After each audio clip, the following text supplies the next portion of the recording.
I was gonna film here, but obviously the sun has a different idea of where I should be filming right now, and it's not here. Alright gals, this is gonna be a long one because there's a lot of information about PCOS and your hormones and how that affects your gut, and because of your gut, how that affects your metabolism. So grab a pen, grab a paper, like I always say, grab a cup of tea, grab something, get comfy, because we're gonna get right into it.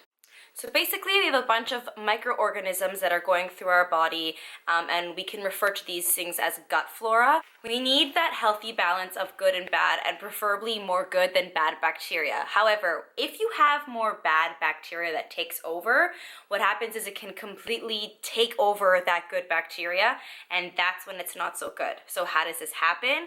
You're obviously born, you could be born with a compromised gut flora, but if you are born with a pretty standard, I'd say, gut flora, what can deter that and make that bad bacteria grow is like foods with like low fiber, a high processed diet, so foods like a lot of fast food, junk food, sugars, a lot of alcohol consumption, and this is like excessive of these things. So if you're having like a drink here and there, and like you're having takeout here and there, like that's not going to really compromise it. But when you're having this in excess, like if you're drinking every day, eating bad food every day, this is what can compromise that bad bacteria. So what happens is our good bacteria gets a little bit uncomfortable because this bad bacteria is taking over. So then what happens next is your GI tract is actually compromised because of this. And what happens because of that is the nutrients that you put into your body, even if they are good nutrients, are less likely to be absorbed. And some of you are saying, okay, like, well, who cares? Well, if the nutrients that you're taking are not absorbed, and this can be everything from like the good nutrients that you're eating to the bad nutrients to things found in your vitamins or whatever, if that stuff's not being absorbed, then your body can't carry out your regular functions because it's going to be lacking in nutrients, lacking in vitamins, lacking in minerals. So now that we know that we need more good bacteria than bad bacteria in our guts, and we know that it's compromised by our diet, how does this relate for women with PCOS or women with hormonal imbalances? So there are two biochemical factors that have been seen with women and PCOS: chronic inflammation and insulin resistance. So many studies show the correlation between a healthy gut microbe and your metabolic, I can never pronounce that word, metabolic dysfunction. So they found that women with PCOS had way more compromised GI tracts and gut microbes and more bad bacteria than good bacteria versus a healthy woman. So then I'm like, like why is this so?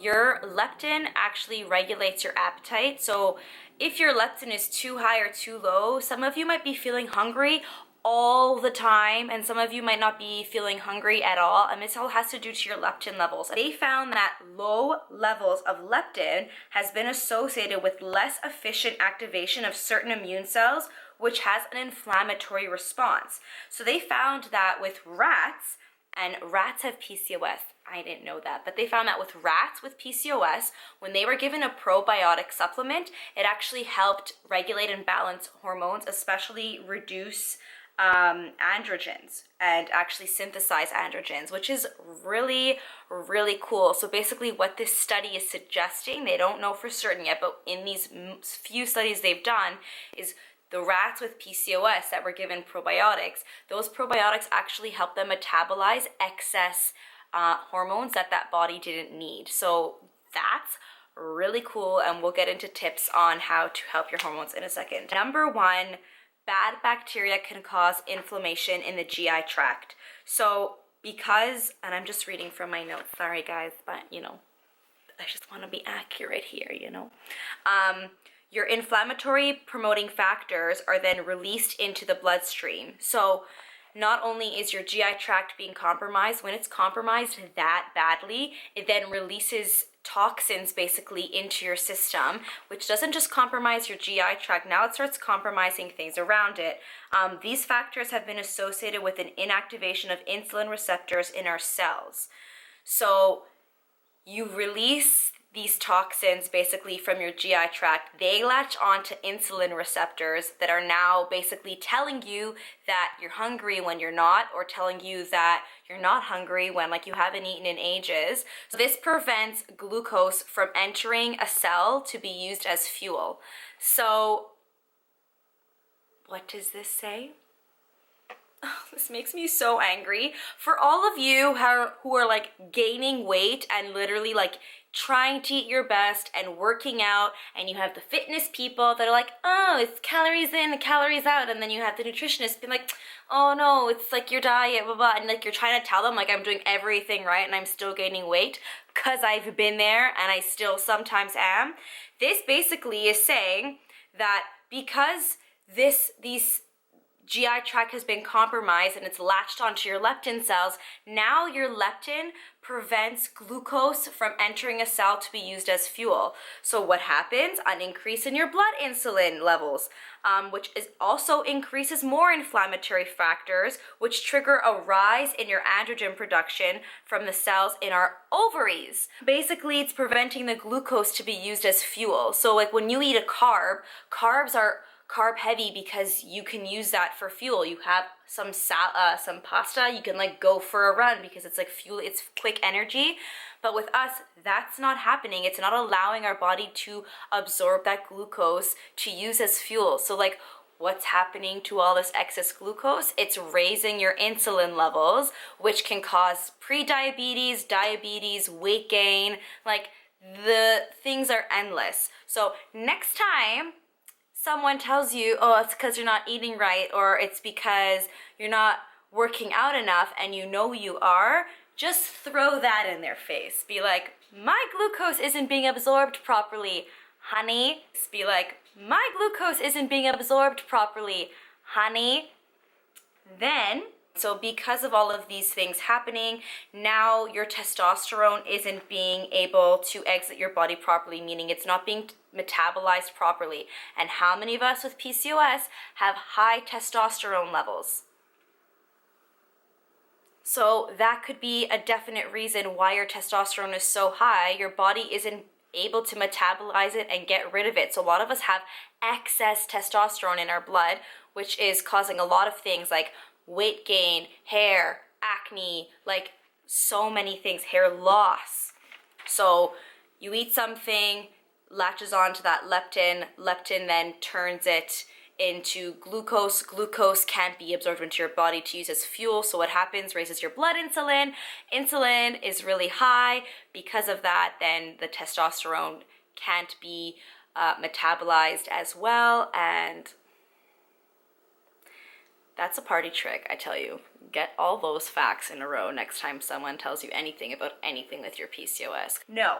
Like some things are actually internal that like I cannot control, and I'm trying my best. So, okay, so what can you do? So this was really important to me because after I was like reading all this from like multiple studies, I was just like, oh my gosh, okay, like now that I know that information, what can I do to help my gut tract, and my GI tract? So number one, make sure you have a healthy diet. Now, you know on my channel, I'm like all about the balance. So like make sure you have like in your day-to-day, you're having a lot of like fruits, vegetables, nuts, good fats, good protein, not a lot of processed things. Like limit your alcohol consumption, have like treats like once in a while. Food's high in fiber. So because of that, I take this, which I really recommend. This is just in a mason jar, but this is psyllium husk. Oh, I wouldn't recommend taking this just with water. I put it in my smoothie, and I kid you not, like when you put a teaspoon of this into your smoothies, or you can add it to your baking, you can add it to your like cooking, I don't know if that works, but you can.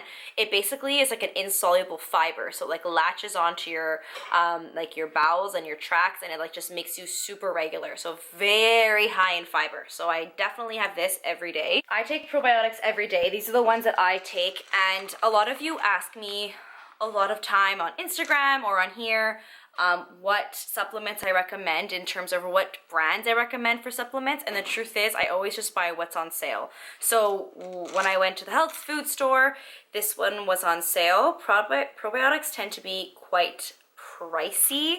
But this one has 12 billion strains, and I heard like a 12, 11 strain minimum is what you want, because basically the more strains they are, the likelier that they'll like stick and they won't just be like peed out basically. So this one has a 12 strain, which is here good, but there actually isn't enough research to say that these really help. I know a lot of doctors recommend taking probiotics as well if you've been on antibiotics. Antibiotics super, super, super compromise your GI tract. I'm not saying don't take antibiotics, because sometimes you need antibiotics so you're gonna die. But for me, like I used to have doctors just prescribe me antibiotics for my acne, and I used to be on like cycles and cycles of antibiotics, which is I feel now that my gut is compromised because of that. But they recommend taking this. I'll insert a picture here of the yogurt that I have, and it's so good. It's called Yogu, and it's from like a BC local businesswoman, and she's awesome, but hers is coconut yogurt, so it still has that probiotics in it, but it's made from coconut, so it's dairy free. And if you go to your health food store, there's like tons of dairy free yogurt options. There's like soy, which I also don't really recommend. I would recommend coconut if you're gonna go that way. But yeah, I also take some stuff like this company's really good. It's called the Gut Lab, and I believe they're a Canadian company as well. You can tell I love their stuff. Like this one's almost finished, but they're really cute. This one's called Her by the Gut Lab. It just says love your guts. And this hot chocolate, which I'm like obsessed with. But their products are really great. So their products all have stuff in it that are good for your gut biome, good for your gut health. So I take these prebiotics every morning as well. So basically you need prebiotics in your system as well in order for your probiotics to be able to be absorbed really. So what I do is I mix a teaspoon of this. This is just from Harmony Prebiotic. It's like a vegan probiotic as well, made from corn, I believe. Yeah. So it's a vegan safe, which is awesome. So, I mean, any pro or prebiotic will do, but I mix this in water and then take this in the morning on an empty stomach. Try and like limit down your sugars. That will really help as well. I think that's like the biggest thing for women in PCOS. I'm not really a fan of like these like keto diets or like all of that kind of stuff, but I think from what my naturopath and doctors have said like across the board is like sugar. The whole point of this film was to just basically be aware of your gut health and your PCOS and your hormones, and to shut anyone down who thinks that they know what's going on in your body and are judging you for your symptoms or what's happening to your body without realizing the science behind it. And that's what drives me nuts, is everyone feels like they have an opinion with your body and they don't really know what's going on in your body, and you can tell them now what's going on in your body, and hopefully that just for a little bit. You can always message me on Instagram as well at JESSICADDIANA. And because of the 5,000 subscribers, I'm actually doing a 20% off Sister Squad sweater sale. Say that 5 times fast. A Sister Squad sweater sale. So 20% off for the next 5 days. Yeah, I just want to say thank you so much. And if you like this video, please give it a thumbs up and subscribe because it really helps support my channel. I'll see you in the next vlog. Bye-bye.